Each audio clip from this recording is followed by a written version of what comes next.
This first story, the old woman in the window was sent in by someone who used to work late nights at a pizza shop.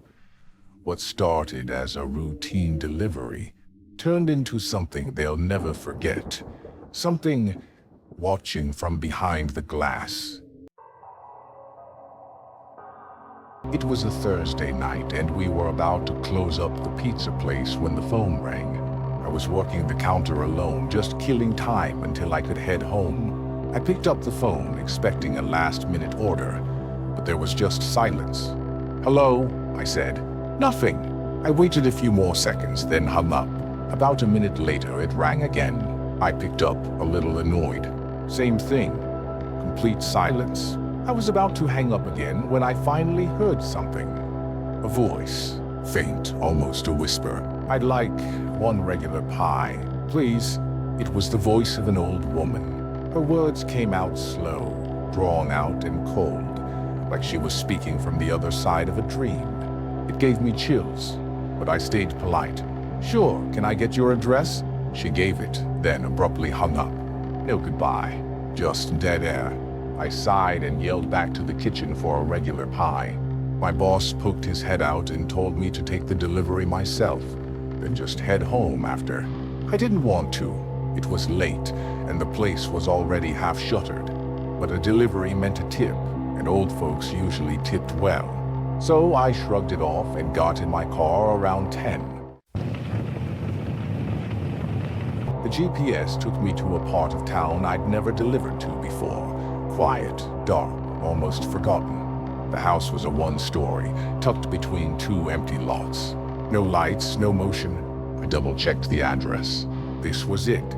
Pizza in hand, I walked up to the door and rang the bell. Nothing. I waited a moment, then rang again. Still nothing. I stepped back, about to give up, when I caught movement out of the corner of my eye. There was someone standing behind the curtain of the front window.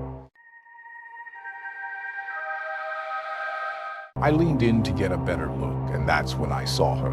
An old woman, probably late 70s, just standing there, not moving, staring at me through the glass with this blank, expressionless face. Her eyes didn't blink. I raised the box. "Hi, I've got your pizza." No reaction. So I said it again, louder this time. Still no movement. And then she smiled. Not a warm smile, not a friendly smile. It was wide. Way too wide. Her lips stretched unnaturally, like she was trying to mimic a smile but didn't quite know how. It sent a cold jolt straight down my spine. I stood there, frozen for a second, then backed away slowly, heart racing. I didn't even want the tip anymore. I turned and walked back to my car, threw the pizza onto the passenger seat, and started the engine. As I was about to pull away, I looked to my right one last time, and I swear to God she was now standing right outside my passenger side window. Same blank stare, same grin. I don't even remember shifting gears. I just floored it and tore out of there without a single glance back. Didn't stop driving until I hit the main road. My hands were shaking the whole time. I texted my boss about what happened. The only thing he replied was, "Noted. No more night deliveries for you. Fine by me." That delivery was the last time I ever knocked on a stranger's door at night.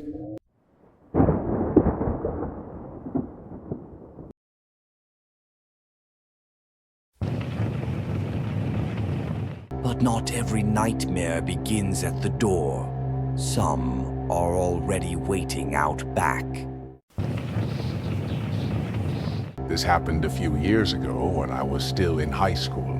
I worked part-time as a pizza delivery driver. Long drives through the countryside, late nights. Not much pay, but it was something. One evening, near the end of my shift, my manager handed me one last delivery. "Take this and you're done for the night," he said. I plugged the address into my phone's GPS, hopped in my beat-up '99 Camry, and hit the road. The sun was just starting to dip behind the trees, bleeding orange across the sky. It would be pitch black soon. The route took me out past town, deeper and deeper into wooded back roads. After about 15 minutes of winding through dirt trails and fading cell service, the GPS told me I had arrived. I looked around. It was a small, worn-out cottage. A lake house, maybe, made entirely of old wood, paint peeling, roof sagging. The kind of place you'd expect to find abandoned. The grass was knee-high. No lights were on. Still, I'd seen places like this before. Country folk lived differently. I didn't want to judge. I got out, grabbed the pizza, and walked to the front porch. There was no doorbell, just a screen door hanging slightly off its hinges. I knocked loud enough to be heard over the forest. Within 10 seconds, I heard footsteps on wood.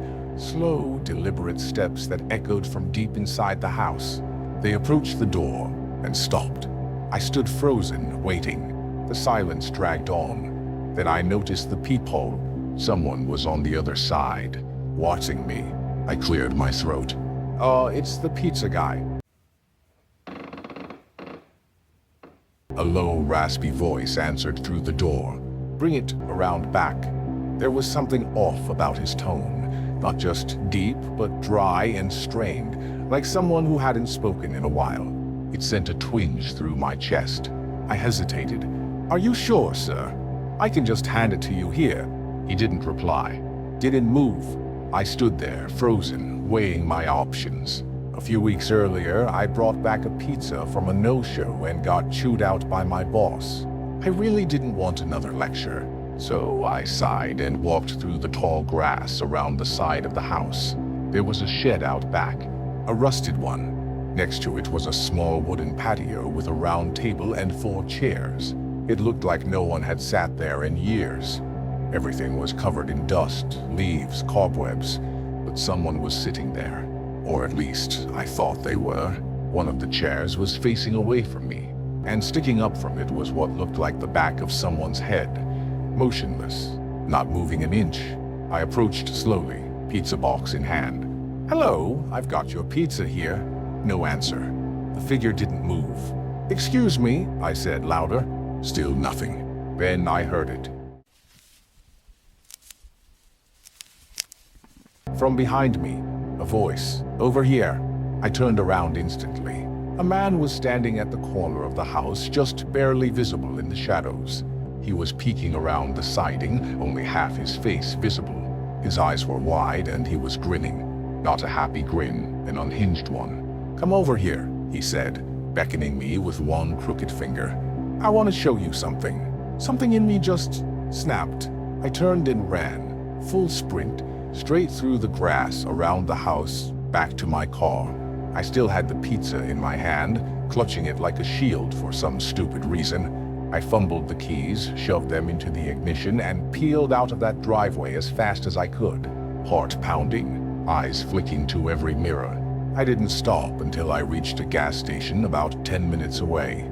I pulled over, took a deep breath, and called the police.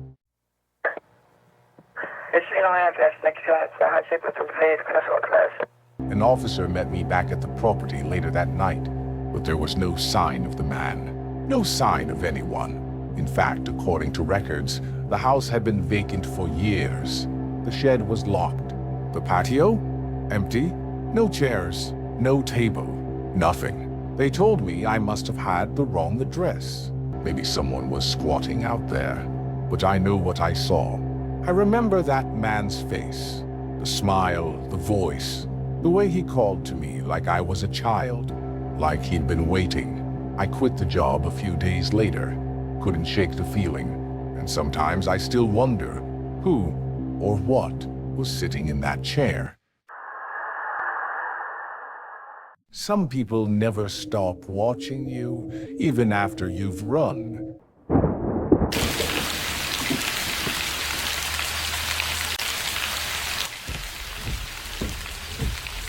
And sometimes, you don't bring the horror home. It rides with you. This happened when I was about 23, back when I worked deliveries in the Poconos. If you've never been up there, it's quiet, wooded, Sprawling roads that wind through nothing but thick trees, barely lit by the occasional porch light or gas station sign. There's this sense that anything or anyone could be out there, and nobody would know. It was a foggy Friday night, late fall. I had one last delivery before clocking out. I remember the order was a medium pie and a 2-liter soda. Nothing unusual. I decided to take a shortcut I knew, a back road that cut through a wooded area with no traffic. I'd done it plenty of times. It was faster and I wanted to get home. About 5 minutes into the drive, visibility dropped. The fog rolled in thicker than I'd ever seen before. My high beams barely cut through it. That's when someone ran out of the woods. I slammed on the brakes. There was a sickening bump under my front tire. My heart jumped into my throat. I had hit someone. I threw the car into park and jumped out.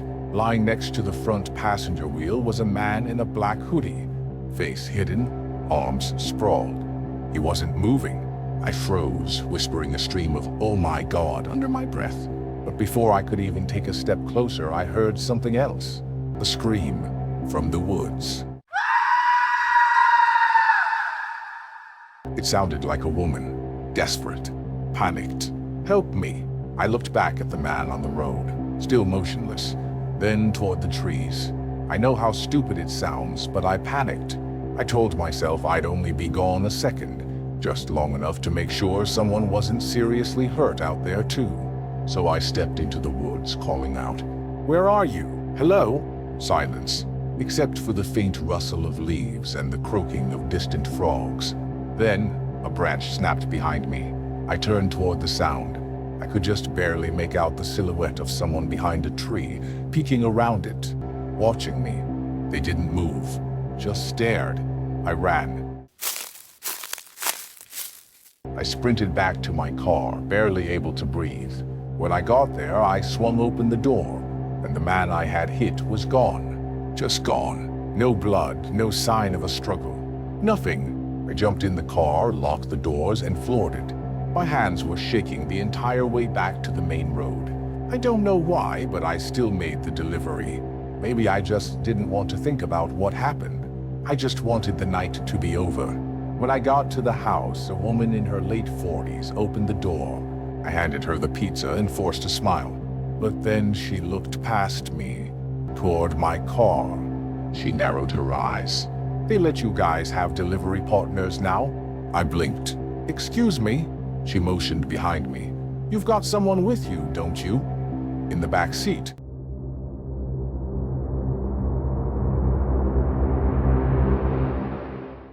I turned, slowly, my stomach already dropping. There was a man sitting in the back of my car, not moving, not saying a word. I dropped the pizza right there and used the woman's phone to call the police. They arrived in under 10 minutes, but when they searched the car, it was empty. Whoever had been in the back seat was gone. The only thing they found was a blood-stained knife tucked under the passenger seat. Fresh, still wet. The officer asked me if I knew who the guy was. I told him everything, about the road, the crash, the scream, the figure in the woods. They searched the area but found nothing. No footprints, no signs of struggle. To this day, I don't know what happened. The official report called it a misunderstanding, maybe a hitchhiker or some nut who slipped away before they got there. But I know what I saw. Someone planned that, jumped in front of my car, lured me away, hid in my back seat. And worst of all, I delivered that pizza. He could have followed me home. Not every delivery ends with a thank you. Some never really end at all.